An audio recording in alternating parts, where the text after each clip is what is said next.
So here we are, retirement. 4 years, you worked hard, raised a family, handled responsibilities, and now, the clock is yours. No more commutes. No more Monday meetings. Just time, finally, for you. But here's the truth that most people don't talk about. Retirement isn't automatically a golden ticket to happiness. In fact, for many people, especially after the first few months of excitement wear off, retirement can become unexpectedly difficult. And not because you're doing something wrong, but because no one ever taught us how to retire well. That's what we're diving into today. In this video, I want to gently walk you through 4 retirement mistakes that quietly rob people of their happiness. These aren't the dramatic ones you see on the news. These are the quiet ones. The emotional ones. The daily patterns that slowly steal your joy if you're not careful. But the good news? Every one of them can be avoided. And you can start today. So grab a cup of tea, sit somewhere comfortable, and most importantly, stay with me to the end. This isn't just a list of tips. It's a conversation about your life, your joy, and your purpose. Let's make sure you thrive in these precious years. Let's start with the first mistake, one that happens to so many good-hearted people, believing that retirement means doing nothing. Now, don't get me wrong. After decades of hard work, you absolutely deserve rest. You've earned quiet mornings and slow breakfasts and afternoons with your feet up. But when rest becomes your default mode, day after day, it starts to chip away at your energy and sense of purpose. Suddenly, the days blur together. You start sleeping more, but feeling more tired. You don't feel like yourself anymore. You see, humans weren't designed to do nothing. Even at 60, 70, 80 years old, we need motion, challenge, purpose. Retirement is not the end of your usefulness. It's the beginning of a new kind of contribution. Whether that's gardening, mentoring, learning a new skill, or volunteering at the library, your days still need rhythm. They need meaning. I once spoke with a man in his 70s who said, "When I stopped working, I felt like I'd disappeared." That feeling of fading away is what we want to prevent. You're still here. You still matter. Your wisdom, your humor, your kindness, they don't retire just because you did. They are needed now more than ever. So if you've fallen into the habit of doing less and less, start with just one thing. One tiny activity each day that gives you a reason to get up and get dressed.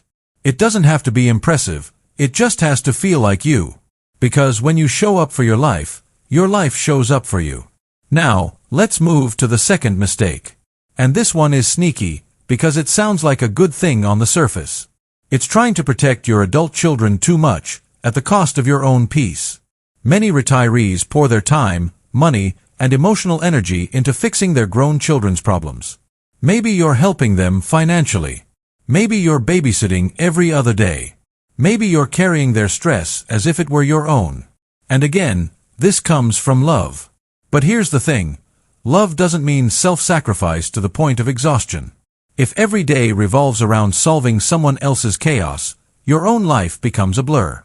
You might start feeling resentful, or invisible, or just tired all the time. And that's not what retirement should feel like. Remember, your children are adults. And yes, sometimes they struggle. But part of their journey is figuring things out. You can still be supportive without losing yourself in the process. Set gentle boundaries. Say yes to things that bring you joy, and no to things that drain your soul. It's not selfish, it's healthy. One woman I know started blocking off every Friday as her me time. No favors. No errands. Just time for painting, reading, and walking in the park. At first, she felt guilty. But over time, she started smiling more, laughing more, and her relationships actually got stronger because she felt stronger. You deserve peace. You've earned the right to enjoy your time without guilt. Don't let anyone, including yourself, talk you out of that. You're amazing for listening all the way through. I truly believe you're someone who cares deeply about living fully.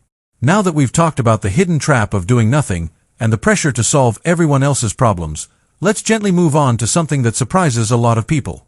Sometimes, what keeps us from being happy in retirement isn't what we do, but what we stop doing without even realizing it.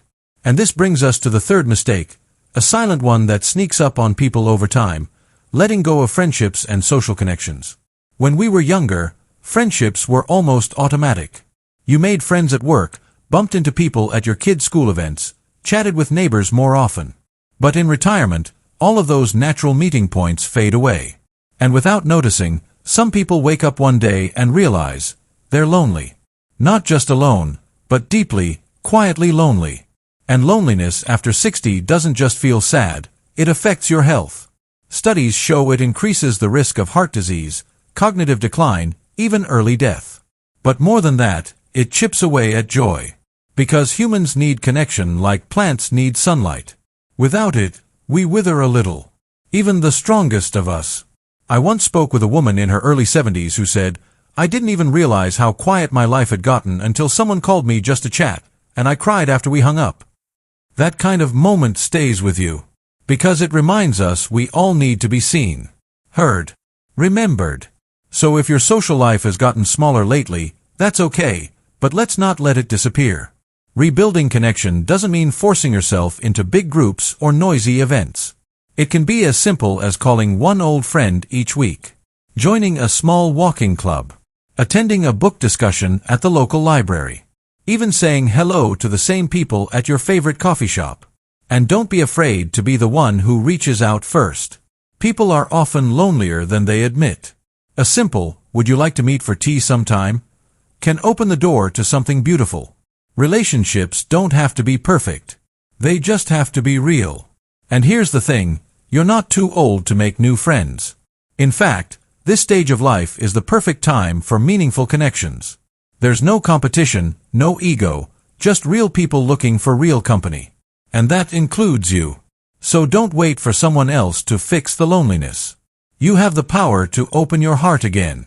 Because connection isn't a luxury, it's a lifeline. Now let's talk about the fourth mistake. This one's a bit heavier, but it might be the most important of all. It's losing a sense of purpose. For decades, your purpose might have been your job, your family, your responsibilities. But once those roles change or disappear, you're left with a big question: what now? And for some, that question becomes a quiet emptiness. Days feel like they're passing, but not really mattering.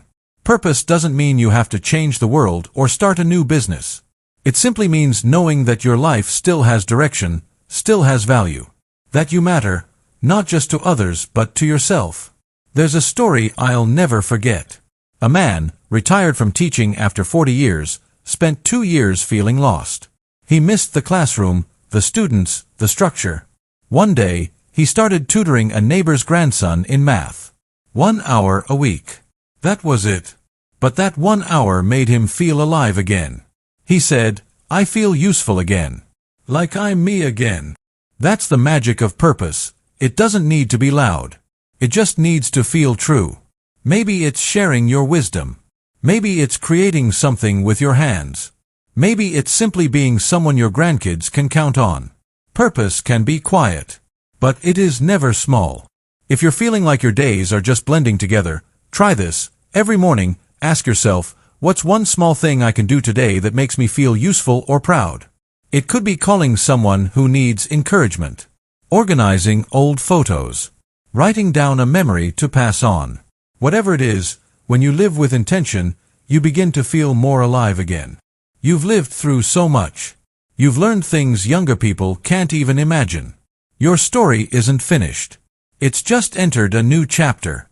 And that chapter still deserves to be rich, meaningful, and full of light. If any of this has touched your heart today, I want you to know, you're not alone. So many people are quietly struggling with these same feelings. But you're already doing something powerful just by listening and reflecting. That takes strength. That takes care. And it shows you're the kind of person who's still growing, still seeking, still showing up for life. You've made it through some of the hardest parts already. And there is so much joy still ahead. Let's keep this conversation going, because there's one final piece we still need to talk about, one that brings everything we've said so far into focus. There's something beautiful, and a little terrifying, about realizing that in retirement, your time is truly yours. For the first time in decades, no one's telling you when to clock in, where to be, or what to do next. And while that freedom is a gift, it can also be overwhelming. Because without structure, many people unintentionally fall into the fifth happiness trap, filling time instead of living fully. When every day looks the same, it's easy to drift into habits that feel busy, but not fulfilling. Watching TV for hours. Scrolling through your phone without purpose. Running errands that don't really need doing.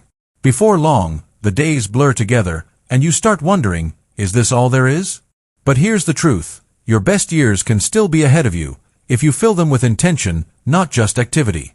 And that doesn't mean your schedule needs to be packed. It just means your days deserve meaning, joy, curiosity. A man I knew once told me, I retired at 62, and for the first 6 months, I was living the dream. No alarm clocks, no deadlines. But by month 7, I realized I had no idea who I was without my work.